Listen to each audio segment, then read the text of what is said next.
نہیں کیا ہونے والا ہے۔ وہ بیت اللہ کا پردہ پکڑ کے کھڑا ہوا ہے اور رو رہا ہے، یا اللہ آج عبداللہ کو زندہ کر دے، آج عبداللہ کے گھر میں بیٹا دے دے، اس کی نشانی ہو، اس کا نام زندہ ہو۔ اگر بیٹا نہ ہوا، بیٹی ہوئی تو میرے بیٹے کا نام مر جائے گا۔ اسے کیا خبر کہ کون آ رہا ہے، وہ اپنی لو لگائے ہوئے ہے۔ اور ادھر اللہ کا فیصلہ کائنات کے افضل ترین ہستی کو، ولد یتیمن، یتیم، عاش فقیرن، زندگی فقیر، پیدائش یتیم، مات مسکینہ، موت مسکنت کی آئی، انتہائی فقر کے حال میں بھیجا کہ کوئی یہ کہہ نہ سکے کہ پیسہ نہ ہو تو عزت نہیں ہے، دنیا نہ ہو تو کوئی وقار اور مقام نہیں ہے۔ کائنات کے افضل ترین ہستی کو سب سے زیادہ فقیر گھرانے میں پیدا فرمایا۔ ایسا فقر تھا کہ کوئی عورت بچے کو دودھ پلانے کے لیے تیار نہیں۔ اس دن 10 عورتیں آئیں اور سب آپ کو چھوڑ کے چلی گئیں۔ حلیمہ کے بھاگ جاگے کہ اس کی گدھی کمزور تھی، وہ دیر سے پہنچی، وہ آئی، وہ بھی یتیم سمجھ کے چھوڑ گئی۔ اور جب سارے مکے میں دیکھا کہ ایک بچہ نہیں ہے تو ابو کبشہ نے کہا کہ ایسا کر وہ یتیم لے لے، شاید کوئی بھاگ جاگ اٹھیں۔ تو وہ ترس کھاتے ہوئے لینے آئی ہے، اسے نہیں خبر کہ ساری کائنات کا خلاصہ اس کی گود میں جا رہا ہے۔ چھاتیاں خشک ہیں، فوقہ ہے، دودھ نہیں ہے۔ جو ہی بچے کو گود میں لیا دونوں چھاتیاں ابلنے لگیں دودھ کے ساتھ، اور آنے میں یتیم پیدا ہو رہے ہیں۔ نبی خاندان میں سب سے اعلیٰ ہوتا ہے، حسب نسب میں سب سے اعلیٰ ہوتا ہے، سیرت صورت میں سب سے اعلیٰ ہوتا ہے، اور دنیا کے اعتبار سے اکثر نبی فقراء، مساکین۔ لولا رحتک لرجمناک وما انت علینا بعزیز، چپ کر کے بیٹھ جا ورنہ ہم مار کے تجھے سنگسار کر دیں گے۔ یہ لوط علیہ السلام کو ان کی قوم کہہ رہی ہے۔ نبی اتنی قسم پرسی میں ظاہری طور پر ہوتا ہے۔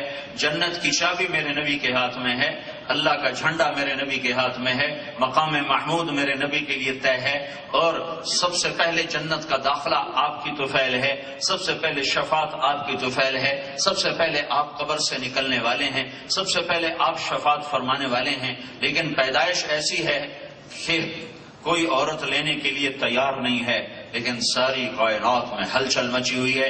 ایک سمندر کی مچھلیاں دوسرے سمندر کی مچھلیوں کو جا کر مبارک دے رہی ہیں کہ آج 2 جہان کے سردار پیدا ہو گئے۔ اب عبد المطلب کہہ رہا تھا میرا نسب مٹ جائے گا، اور اسے یہ نہیں خبر کہ اس کے پوتے کی طفیل آدم علیہ السلام تک عبد المطلب کا نسب زندہ ہو جائے گا، وہ اسے تو خبر نہیں ہے۔ عبداللہ فوت ہو چکے ہیں، 25 سال کی عمر میں فوت ہو گئے، تجارت کے لیے ملک شام گئے اور واپسی ہوئی اور مدینہ پہنچے تو انتقال ہوا۔ نابغہ کے گھر میں آپ کی قبر بنائی گئی، وہیں آپ دفن کیے گئے، اور ماں کے پیٹ میں صرف میرا نبی 2 مہینے کا ہے۔ تو عبد المطلب کو یہ دکھ درد ہے کہ ہائے میرے بیٹے کا تو نسب مٹ جائے گا، اور اللہ نے ایسا نسب زندہ کیا عبداللہ کا کہ توڑ آدم علیہ السلام تک محمد مصطفیٰ صلی اللہ علیہ وسلم کی طفیل آپ کے نسب کو اللہ نے زندہ کر دیا۔ محمد بن عبداللہ بن عبد المطلب بن ہاشم بن عبد مناف بن قصی بن کلاب بن مرہ بن کعب بن لوی بن غالب بن فہر بن مالک بن نضر بن کنانہ بن خزیمہ بن مدرکہ بن الیاس بن مضر بن نزار بن معد بن عدنان بن اود بن حمیسہ بن سلامان بن عوس بن بوز بن قموال بن عبی بن عوام بن ناشد بن حزا بن بلداس بن یدلاف بن طابخ بن جاحم بن ناحش بن ماخی بن عیفی بن عبقر بن عبید بن الدعاء بن حمدان بن سنبر بن یثربی بن یحزن بن یلحن بن ارعوى بن عیدی بن زیشان بن عیسر بن اقناد بن ایہام بن مقصر بن ناحف بن زارع بن سمی بن مزی بن عوض بن عرام بن قیدار بن اسماعیل بن ابراہیم بن آذر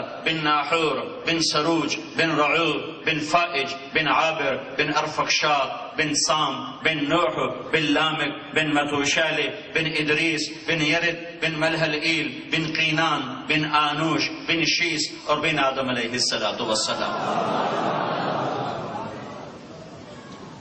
عبد المطلب کو پتہ نہیں کہ آدم تک نسب زندہ ہو گیا، آدم تک نسب زندہ ہو گیا۔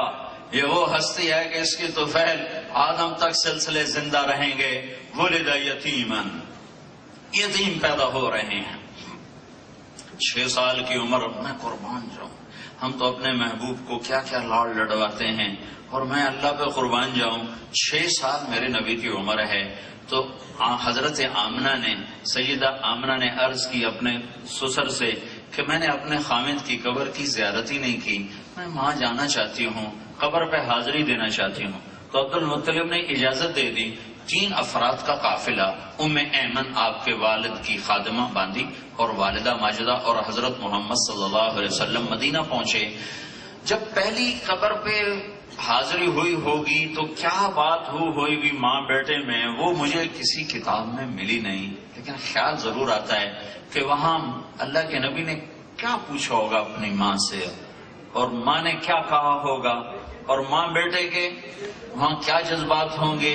بطور بیوی کے پہلی دفعہ خامد کی قبر دیکھیے تو کیا جذبہ ہوگا، بہت کچھ ہوگا، کہیں ملا نہیں، کسی سیرت میں ملا نہیں۔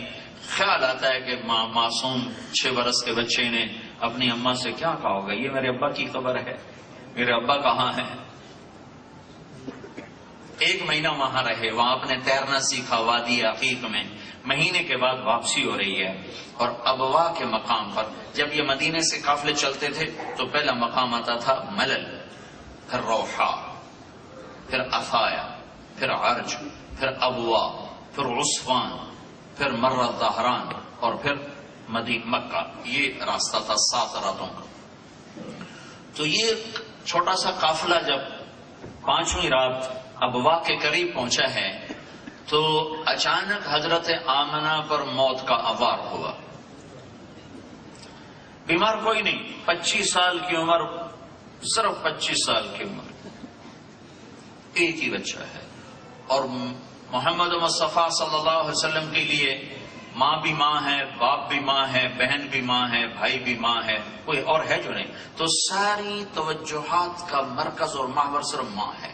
اس کو تو اللہ باقی رکھتا، بڑھاپا تھا، اپنی ماں کی خدمت کرتے، پھر ماں خود سرے باندھتی، بارات لے جاتی، شادی کر کے آتی، ڈولی اتارتی، پھر بچے ہوتے، پھر جیسے ایک عام دستور ہے اللہ کے دربار میں پیش ہو جاتی۔ اور میں قربان جاؤں 6 سال کے بچے کی عمر کیا ہوتی، اور 6 سال میں بچے کی ہمت کیا ہوتی۔ اور وہ جگہ جہاں یہ واقعہ ہوا ہے وہ ایڈیٹوریم میں تمہیں کیسے سمجھاؤں۔ میں سن 2000 میں گیا حضرت آمنہ رضی اللہ تعالیٰ عنہا کی قبر کو ڈھونڈنے، اور میں نے اللہ کے فضل سے اسے ڈھونڈا۔ میری زندگی گزر گئی سفر، ابھی اتنے لمبے سفر سے آ رہا ہوں، زندگی گزر گئی سفر، اور میں 2 دفعہ بیت اللہ کے اندر گیا ہوں، نماز پڑھی ہے، لیکن میرے دل کی کیفیت جو اس جگہ پر بنی ہے وہ آج تک کہیں نہیں بنی۔ میں تمہیں کیا سناؤں، کیا بتاؤں۔ اب وہاں ہم پہنچے سن 2000 میں، کوئی آدمی ہمیں لے جانے کے لیے تیار نہیں کہ جی ادھر پولیس پکڑتی ہے۔ ایک جگہ ہم نے گاڑی کھڑی کی، اداس میں بیٹھا ہوا کہ یا اللہ، میں نے تو یہ سفر ہی اتنے بڑے کام کے لیے کیا تھا، تو یہ تو بیچ میں ہی رہ گیا۔ کوئی آدمی تیار نہیں ہو رہا لے جانے کے لیے، چونکہ اندر پہاڑوں میں ہے، راستہ کوئی نہیں، سوائے راہبر کے آپ جا نہیں سکتے۔ تو پیٹرول پمپ تھا، ایک گاڑی آ کے روکی، تو میں نے ڈوبتے کو تنکے کا سہارا، میں نے ایک دوست سے کہا